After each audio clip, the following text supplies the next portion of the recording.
Hello. I just happened to catch a good time when my husband's out here working on his beehives.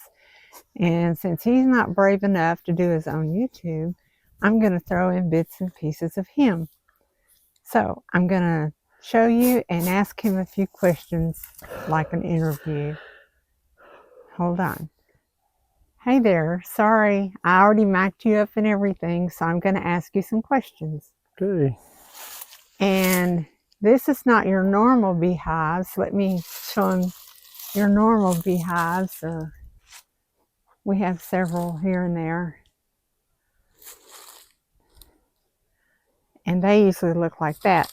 Can you tell them first why they have different colors on them? Because I like different colors.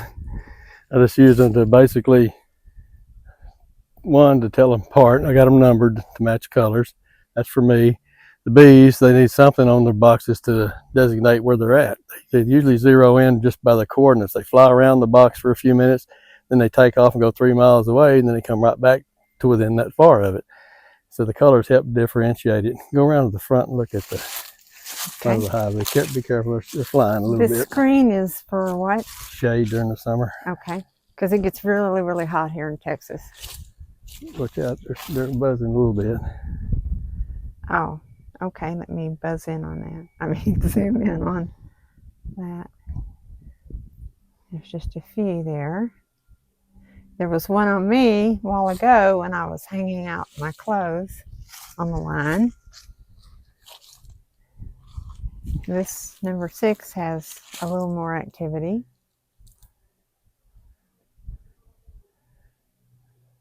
They're gathering pollen to do their last brood session. It's in the 50s, that's why they're flying around kind of slow.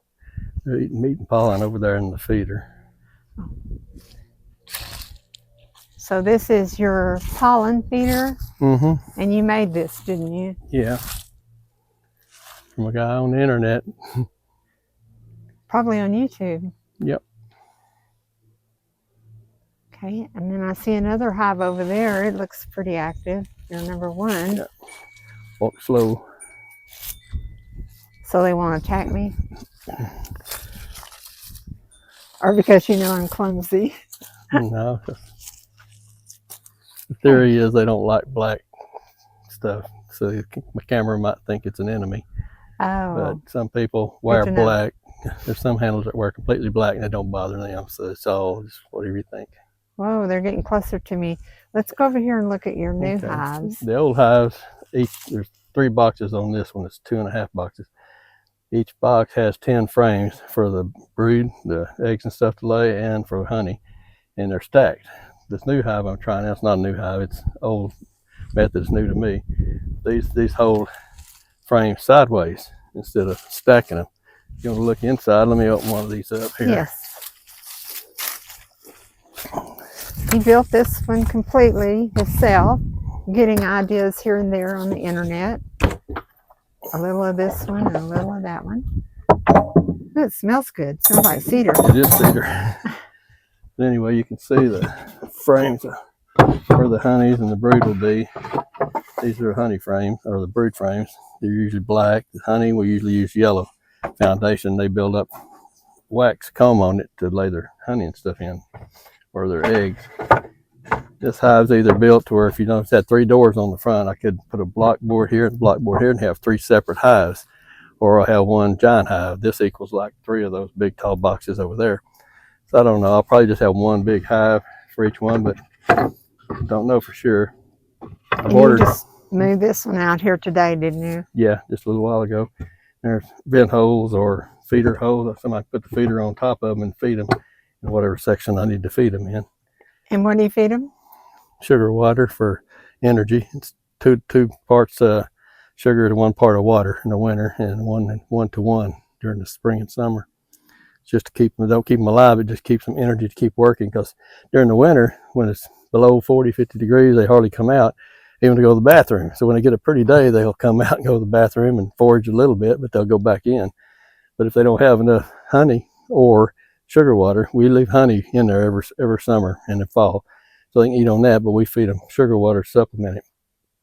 And if they don't have enough energy, they can't keep the hive warm, because normally during the winter, this thing will stay shut up, or the boxes will stay covered as they are now. And they have a cluster of bees, like maybe on 4 or 5 frames, about that big around in each hive. And they keep that ball of bees, that cluster of bees, at 93 degrees during the winter. So it's not 93 all the way through the hive, but it's 93 where they live. And they rotate in and out of the ball from the middle to the outside. And when they get a chance to go out, they can, because there's always at least a little opening for them to get out. And then you have to just basically let them sit there and take care of themselves during the winter, and just make sure they have plenty to eat and plenty to stay warm and or cool. I've got plenty of vents built into these boxes that I can close in the winter. If they don't think it's close enough, they'll come and put propolis in it, which is basically bee gum, we call it. Those are the vents? Yeah, that's the vent. If I wanted to make another opening besides the front, I can let them come in and out here. Or I can put a vent for them, or I'll have a queen in there. The queen can't get out of there, but the other bees can. So if I have to use it, it's Are you saying the queen is fatter? Yep. Well, that just figures, doesn't it? Doesn't it? Yeah, but when we get a new queen, either we raise it here, or if we get them from a company somewhere, once you get them in here, if they're not already mated, they'll go out and take a mating flight, and they'll go off to where all the drones, the male bees, hang out. They may mate for a week at a time. They'll come back and they'll never mate again. They could live anywhere normally 2 to 5 years of the queen's life. The honeybees, they only live roughly 60 days, probably, give or take a little bit. Everybody has their own idea about that.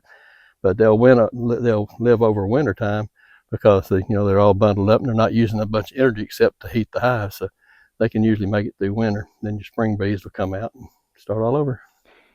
I noticed when I hang my sheets out on the line, like today, at least one bee will light on them, and he seems pretty docile, but I'm not going to touch him or anything.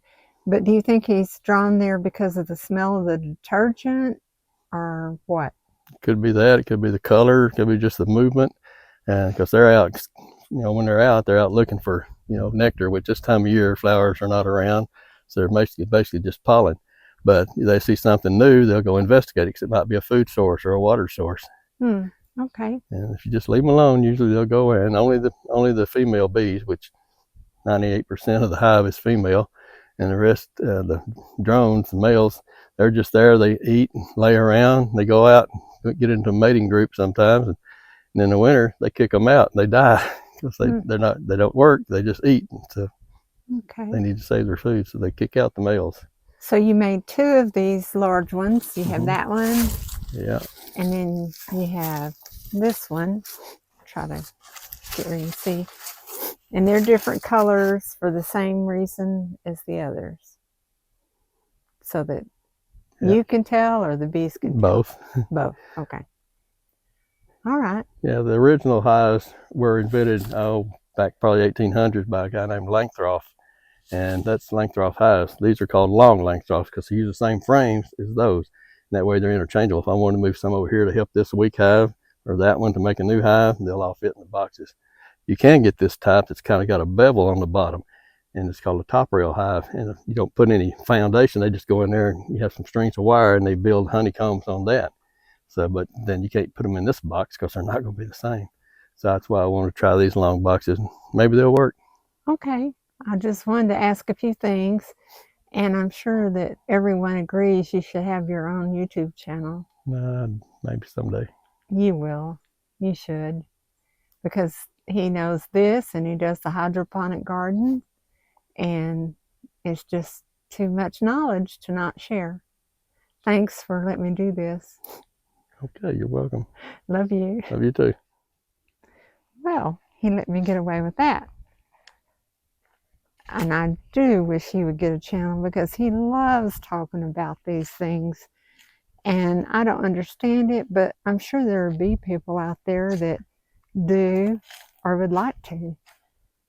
Anyway, this is just a little encouragement video I did for my husband, Wayne. And if you like it, give me a thumbs up. If he got a lot of likes, I'm sure he would be doing his own channel. Thank you for watching, and I'll see you next time. We'll get back more to my regular stuff. Thanks. Bye.